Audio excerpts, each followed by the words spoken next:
एक पंडित था, सीधा सरल सज्जन। लोगों के घर में पूजा पाठ करवाता, ध्यान साधना करता, नियमित सात्विक जीवन जीता, अध्ययन मनन करता और ईश्वर से अपना मन जोड़े रखता। वह बाकी सब बातों में तो संतुष्ट था, लेकिन घर की आर्थिक स्थिति भी उसे दिखाई ही दे रही थी। पंडिताइन बेचारी दिन भर परिश्रम करती, जुगत में लगी रहती, बचत में लगी रहती, पर अभाव पीछा ही न छोड़ते थे। बच्चे बड़े हो रहे थे, अधिक अन्न चाहिए, अधिक वस्त्र चाहिए, आगे मंगल कार्य करने हैं, परिवार बड़ा होगा तो कैसे निभेगा। इन्हीं चिंताओं का दबाव था मस्तिष्क पर। एक दिन भोर में पंडित ने सपना देखा। सपने में एक ब्राह्मण ने दरवाजा खटखटाया। पंडित ने दरवाजा खोला तो ब्राह्मण बोला, मैं कुछ देर बाद तुम्हारे घर आऊंगा, तुम द्वार खोलना और लकड़ी से मेरा सिर छू देना, मैं तुरंत सोने का ढेर बन जाऊंगा। संकोच मत करना, तुम्हें बस लकड़ी से मेरा सिर छूना है और कुछ भी नहीं करना। पंडित की आंख खुल गई। एकदम साफ स्वप्न था, भोर में आया था, यानी शीघ्र ही फलित होगा। थोड़ी देर में आने को बोला था, यानी आज ही फलित होगा। अच्छा स्वप्न है, किसी को बताना अनुचित होगा। बुरा स्वप्न दूसरों को बताना चाहिए, अच्छा नहीं। स्वप्न के बारे में सोचता सोचता पंडित नित्य कर्म में लगा। द्वार पर खटखट हुई। पंडित ने उत्सुकता से द्वार खोला। सामने नाई खड़ा था। नाई को बाल काटने थे। पंडित बाल कटाने के लिए बैठा ही था कि द्वार पर फिर खटखट हुई। नाई ने बढ़कर द्वार खोला। तभी पंडित ने स्पष्ट देखा कि जो ब्राह्मण उसने स्वप्न में देखा था थोड़ी ही देर पहले, वही ब्राह्मण द्वार के बाहर खड़ा है। वह समझ गया कि अब उसे लकड़ी से ब्राह्मण का सिर छू लेना चाहिए। उसने पास ही रखी लकड़ी की एक छड़ी उठाई और बाहर आकर ब्राह्मण के सिर को छड़ी से छू दिया। लकड़ी के छूते ही ब्राह्मण अदृश्य हो गया और सामने सोने के सिक्कों का ढेर रखा हुआ दिखाई दिया। पंडित ने खुशी खुशी सब धन एकत्र किया और संभाल कर रखा। फिर एक थैली में खूब सारे सिक्के भरकर नाई को दिए और कहा, मैंने थोड़ी देर पहले ही स्वप्न देखा था और कुछ घंटों में वह फलित भी हो गया। तुम इस घटना की चर्चा किसी से न करना, क्योंकि इससे लोग भाग्यवादी बनेंगे, कर्म में उनकी आस्था कम हो जाएगी। यह जो आज मुझे प्राप्ति हुई है ना, मेरे किसी प्रारब्ध का ही फल होगा। देने वाला सबको ईश्वर ही है, जब जिसे जैसे भी देना चाहेगा दे देगा। लोगों को भाग्यवादी नहीं होना चाहिए, मतलब भाग्य के भरोसे नहीं बैठना चाहिए। नाई बाल काटकर और धन की थैली लेकर चला गया। पंडित की कोई भी बात उसने याद नहीं रखी। उस पर तो धन का लालच सवार हो गया था। अगले दिन सुबह वह कई ब्राह्मणों को भोजन पर न्योता दे आया। जब ब्राह्मण उसके घर आए तो उन्हें एक कमरे में बंद कर दिया उसने और लकड़ी के मोटे लट्ठ से उनके सिर पीटने लगा। उसने सोचा, कई ब्राह्मण हैं तो अधिक धन मिलेगा, लट्ठ मोटा है तो मोटी धनराशि मिलेगी, चोट बड़ी कर रहा हूँ तो धन का ढेर भी बड़ा मिलेगा। लेकिन चोट पर चोट करके भी कोई ब्राह्मण न अदृश्य हुआ, न ही धन के ढेर में बदला। जैसे तैसे वे सब ब्राह्मण वहाँ से भागे और अपने सूजे चोट खाए शरीर को लेकर न्यायाधीश के पास चले गए। न्यायाधीश ने नाई को बुलवाया। नाई ने कहा, ब्राह्मण को मारकर ही तो पंडित धनी हुआ, इसीलिए मैंने इन्हें मारा। धन की आवश्यकता तो मुझे भी है ना। न्यायाधीश ने पंडित को बुलवाया तो पंडित ने सारी बात बताई। पंडित बोला, मुझे तो बहुत स्पष्ट स्वप्न आया था। स्पष्ट यह भी था कि यह आज ही फलित होगा। जो ब्राह्मण मेरे घर आया था वही स्वप्न में आया था और मैंने लकड़ी को उसके सिर पर मारा नहीं था, केवल छुआ था। नाई अज्ञानी है, यह भी तो मुझे पता था। इसने जो देखा उससे प्रभावित होकर यह अनिष्ट कर सकता है। इस संभावना को भी मैंने समझा था, इसीलिए तो इसे समझाया भी था कि भाग्यवादी नहीं होना चाहिए। जो जिसके प्रारब्ध का है उसे वह मिलेगा ही।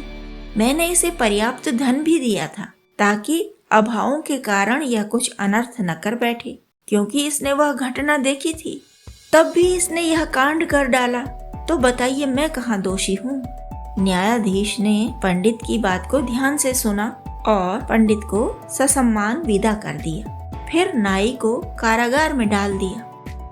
पंचतंत्र की यह कहानी हमें सावधान करती है कि लालची न बने और यह भी समझाती है कि ज्ञान को महत्व दें धन से अधिक।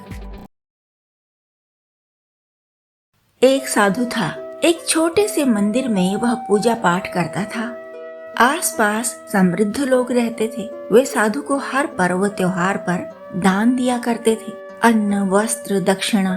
साधु के पास आवश्यकता से अधिक धन हो जाता, आवश्यकता से अधिक वस्त्र हो जाते और आवश्यकता से अधिक अन्न भी हो जाता। साधु था, लेकिन वह कोई भलाई का काम नहीं करता था, किसी दीन दुखी की सहायता नहीं करता था, बस धन जमा करता रहता था। वस्त्र अधिक हो जाते तो उन्हें बेच देता, अन्न अधिक हो जाता तो उसे बेच देता। वह गृहस्थों की तरह ही पाई पाई बचाता और उसे संभालने, सुरक्षित रखने की चिंता में ही मरा जाता।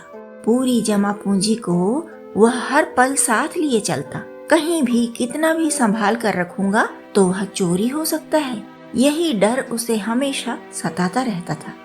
जब साधु नहाने के लिए नदी में जाता तो अपने कपड़े और सारी धनराशि एक कंबल में लपेटकर अपने साथ ले जाता। नदी किनारे कंबल को अपनी आंखों के पास ही रखता, जल्दी जल्दी नहाता और फिर अपनी पूंजी को सीने से चिपटा कर घर लौट आता। एक ठग बहुत दिनों तक उस पर नजर रखे था।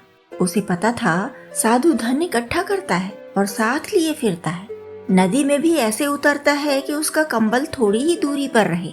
ऐसे में कोई यदि उसका धन हरण करके 2 कदम चलेगा तभी पीछे से वह धर दबोचेगा। ठग तो ठग था, चोर नहीं था। ठग लोग अपने आप को बहुत बुद्धिमान समझते हैं।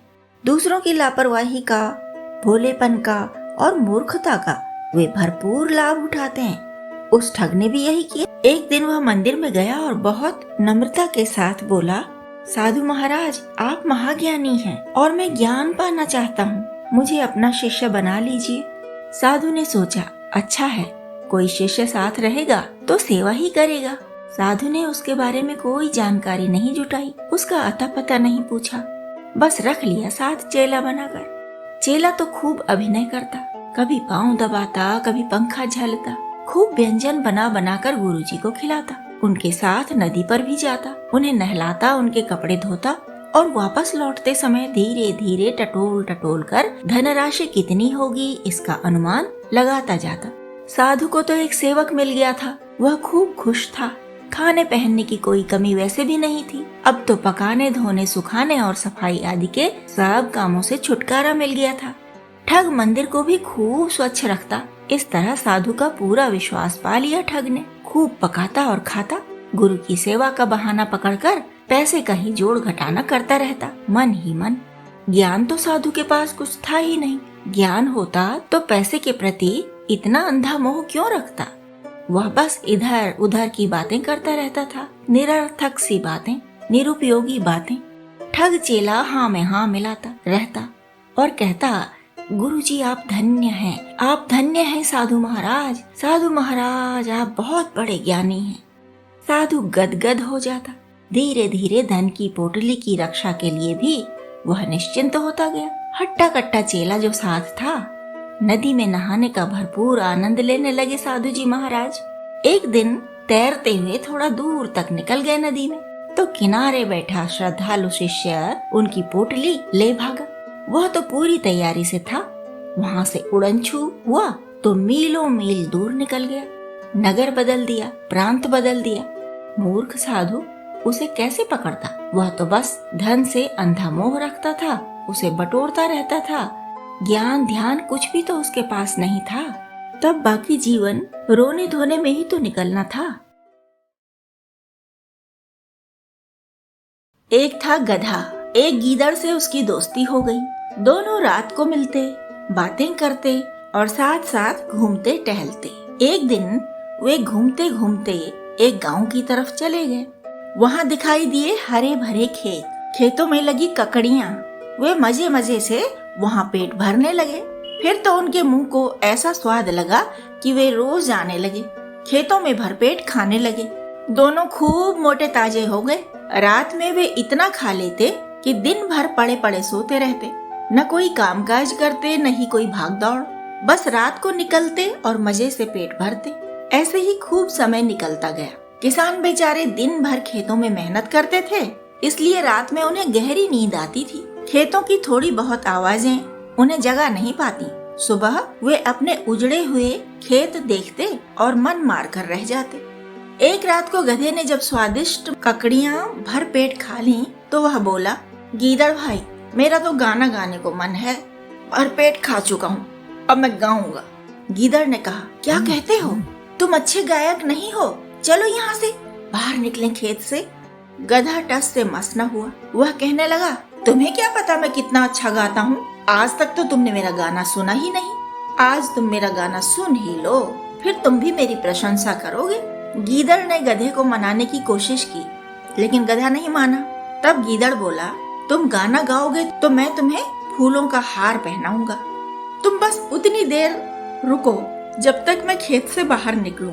मैं तुम्हारे लिए फूलों का हार बनाने जाता हूँ। गधा बात मान गया। गीदड़ खेत से बाहर भागा। थोड़ी ही देर में गधा मस्ती से गाने लगा, ढेंचू ढेंचू ढेंचू। उसकी आवाज से किसान की नींद खुल गई।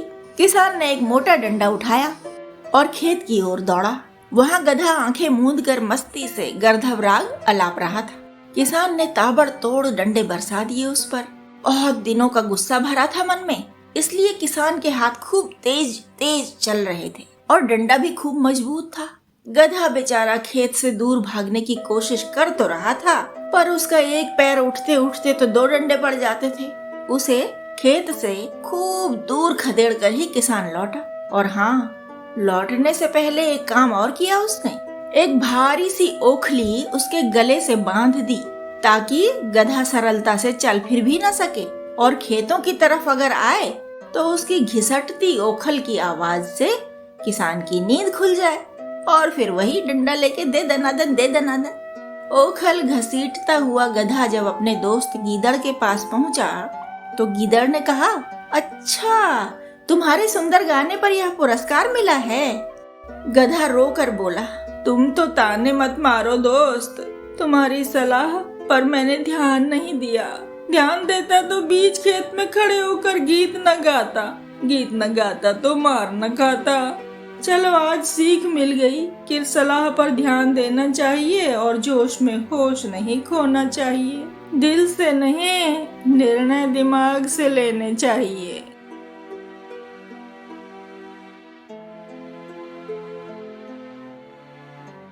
एक सियार था जिसे मेहनत तो पसंद थी ही नहीं। शेर के अधखाए जानवर पर टूट पड़ने वाले सियारों से भी उसे चिढ़ होती थी। वह सोचा करता कि खाने का कुछ अच्छा ढंग होना चाहिए। एक दिन वह शहर की ओर चल दिया, यह सोचकर कि शहर में खाने का कुछ बेहतर जुगाड़ हो जाएगा। घूमते घामते लोगों से बचते बचते वह इधर उधर डोल रहा था और उसे कुछ भी खाने को नहीं मिल रहा था। तभी क्या हुआ कि कुत्तों का एक झुंड उधर आया। झुंड ने उसे देखा। शहर के कुत्तों ने सियार कभी देखा नहीं था। वे चौंके कि यह कौन अजनबी जंतु आ गया बस्ती में। वे भौंकने लगे और उसे दौड़ाने लगे। सियार बेचारा अकेला था, बहुत डर गया था। वह डर डर कर भाग रहा था, भागते भागते डर रहा था। कभी इस गली में मुड़ता, कभी उस गली में। जहाँ जाता, जिधर जाता, कुत्ते उसका पीछा करते ही जा रहे थे। घबराए हुए सियार ने एक घर का दरवाजा अधखुला पाया तो उसमें घुस गया। वह एक रंगरेज का घर था। रंगरेज ने एक बड़े से बर्तन में पानी में नीला रंग घोल के रखा हुआ था। सुबह उसे दुपट्टे रंगने थे। सियार जब अंदर घुसा तो वहाँ अंधेरा था और वह उस रंगीन पानी के बर्तन में जा गिरा। पानी से जैसे तैसे निकला और कमरे में दुबक कर बैठ गया। काफी देर वह उस कमरे में ही दुबका रहा। जब उसे लगा कि कुत्तों का समूह भौंकते भौंकते बहुत दूर निकल गया है तो वह कमरे से बाहर निकला और दबे पांव जंगल की ओर लौट गया। उसका पूरा शरीर नीले रंग से रंग चुका था, रंग सूख गया था। जंगल के जानवरों ने उसे आश्चर्य से देखा। कोई भी उसे पहचान नहीं पाया।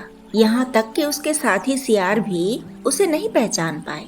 तब सियार ने एक योजना बनाई। वह एक ऊंचे पत्थर पर जा बैठा और बोला, भाइयों और बहनों, आप लोग मुझसे डरे नहीं। मैं एक देवदूत हूँ। मुझे आपके भले के लिए ही स्वर्ग से धरती पर भेजा गया है। मैं आंखें मूंद कर आपके कल्याण के लिए प्रार्थना करूँगा। बस आप लोग मेरे खाने की व्यवस्था करते रहना। जो भी मेरे लिए खाना लेकर आएगा वह सुरक्षित रहेगा, उसका बुरा कभी नहीं होगा। यह उद्घोषणा सुन सुनकर जंगल के सब जानवर नीले सियार के लिए कुछ न कुछ खाने को लाते ही रहते। देवदूत को खिलाकर उनका मन प्रसन्न होता। इस तरह बिना मेहनत किए नीला सियार मजे से खाता पीता रहा और खूब मोटा हो गया। एक दिन सियारों का एक समूह उसके पास से निकला। वे सब मस्ती से मुंह उठा उठा कर हुआ हुआ कर रहे थे। उन्हें देखते ही सियार को हुआस उठी, मतलब लाख दबाने पर उसका मन नहीं माना। वह मुंह उठाकर जोर जोर से दूसरे सियारों की तरह ही हुआ हुआ करने लगा। तब सारे जानवरों का ध्यान उसकी ओर गया। सियार के अलावा तो कोई हुआ हुआ करता नहीं, यानी यह सियार है, रंगा हुआ सियार। तो इतने समय से यह हमें उल्लू बना रहा था, वह भी मुफ्त के भोजन के लिए। फिर तो जानवरों ने उसका वही हाल किया जो गुस्से में जानवर करते हैं।